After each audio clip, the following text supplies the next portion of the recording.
Jet tempur Israel melancarkan lebih dari selusin serangan di kegubernuran Dara, Selatan Suriah, Selasa 11 Maret 2025.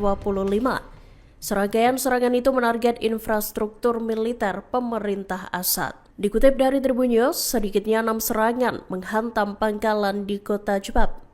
Sementara itu, 8 serangan lainnya menyasar bekas pangkalan militer di kota Isra. Militer Israel mengklaim serangan itu mengenai target yang kehadirannya dinilai menimbulkan ancaman bagi Tel Aviv. Tak hanya itu, target tersebut juga dianggap dapat membahayakan operasi IDF. Dilaporkan pesawat tempur Zionis menyerang sistem radar dan peralatan deteksi yang digunakan untuk membangun citra intelijen udara.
Download Tribun X sekarang, menghadirkan lokal menjadi Indonesia.